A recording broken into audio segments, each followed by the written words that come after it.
अब बात पीएम मोदी की उस कूटनीतिक रेल यात्रा की जो पोलैंड से शुरू होकर 10 घंटे के सफर के बाद यूक्रेन की राजधानी कीव तक होगी। ये सफर एक ऐसी ट्रेन में है जिसका कोच किसी होटल के कमरों की तरह अद्भुत और आलीशान है, जहां हाईटेक सुविधा से लेकर सुरक्षा व्यवस्था तक सब कुछ विशेष है। यह यात्रा इसलिए भी खास है क्योंकि पूरी दुनिया को भारत से उम्मीद है। पीएम मोदी ने पिछले महीने रूस के राष्ट्रपति पुतिन से मुलाकात की थी और अब यूक्रेन जाकर राष्ट्रपति ज़ेलेंस्की से मुलाकात करेंगे, शांति की बात करेंगे, 2 वर्ष से चल रहे इस युद्ध के समाधान के लिए हर संभव प्रयास करेंगे और इसकी शुरुआत पोलैंड दौरे के दौरान भी देखने को मिली है। पीएम मोदी लगातार शांति का संदेश दे रहे हैं। ये संदेश पुतिन के लिए भी है और ज़ेलेंस्की के लिए भी। आप कह सकते हैं कि युद्ध के अग्निपथ के बीच पीएम मोदी कूटनीति के शांति पथ का निर्माण कर रहे हैं। आज पोलैंड में यात्रा के दूसरे दिन पीएम मोदी ने जो कहा उसके मायने समझिए। इसके बाद रेल फोर्स 1 से कीव यात्रा की बात करेंगे, जिस पर पूरी दुनिया की नजर है। आज पोलैंड की राजधानी वॉर्सो में पीएम मोदी का सेरेमोनियल वेलकम हुआ। यहां भारत के राष्ट्रगान जन गण मन की धुन के साथ उन्हें गार्ड ऑफ ऑनर दिया गया, जिसके बाद पोलैंड के पीएम डोनाल्ड टस्क के साथ पीएम मोदी की द्विपक्षीय बैठक हुई। शाम को पोलैंड के राष्ट्रपति आंद्रेज डूडा से मिलने के बाद पीएम मोदी यूक्रेन के लिए रवाना हुए। भारत और पोलैंड के प्रधानमंत्रियों की साझा प्रेस कॉन्फ्रेंस में पीएम मोदी ने कहा कि 45 साल बाद किसी भारतीय प्रधानमंत्री ने पोलैंड का दौरा किया है।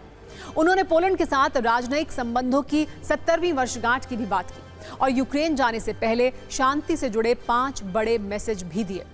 पीएम मोदी ने कहा कि भारत बातचीत से समाधान का पक्षधर है। रूस और यूक्रेन का संघर्ष चिंताजनक है। प्रधानमंत्री ने यह भी कहा कि युद्ध भूमि में समस्या का समाधान नहीं हो सकता है। इसके अलावा प्रधानमंत्री ने यह भी बताया कि रूस यूक्रेन संघर्ष का समाधान युद्ध से नहीं बल्कि बातचीत से निकालना चाहिए। भारत और पोलैंड मानवता में विश्वास रखने वाले देश हैं। इसके अलावा पीएम मोदी ने कहा कि भारत और पोलैंड के लिए आज का दिन विशेष है। भारत और पोलैंड रणनीतिक साझेदार हैं। उन्होंने पोलैंड की कंपनियों को भारत में निवेश करने का न्योता भी दिया। आप सुनिए पीएम मोदी ने यूक्रेन रवाना होने से पहले क्या कहा है। उसके बाद यूक्रेन यात्रा की रेल वाली कहानी भी आपको बताएंगे।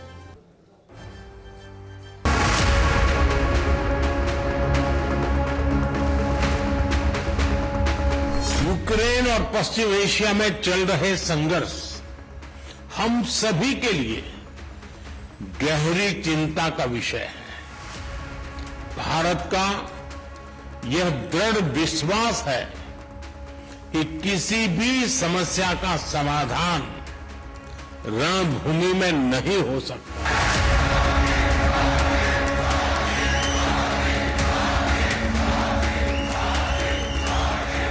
किसी भी संकट में मासूम लोगों की जान की हानि पूरी मानवता के लिए सबसे बड़ी चुनौती बन गई है।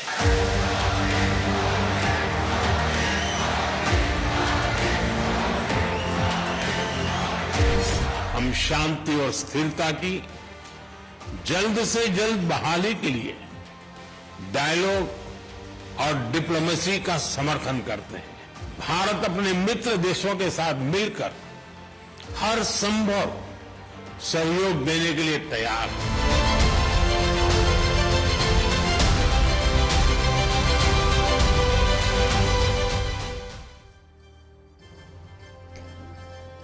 और अब बात करते हैं रेल फोर्स 1 की। वो ट्रेन जिसे पीएम मोदी पोलैंड से यूक्रेन जा रहे हैं, वो हाईटेक ट्रेन जिसे अमेरिका के राष्ट्रपति बाइडेन, फ्रांस के पूर्व राष्ट्रपति मैक्रों सफर कर चुके हैं। आज पीएम मोदी इसी ट्रेन में सवार होकर ज़ेलेंस्की से मुलाकात करने जा रहे हैं। आपको बता दें, पोलैंड से 600 किलोमीटर दूर का सफर तय करना पीएम मोदी, इसमें 10 घंटे का समय लगेगा। इसके बाद वो कीव पहुंचेंगे।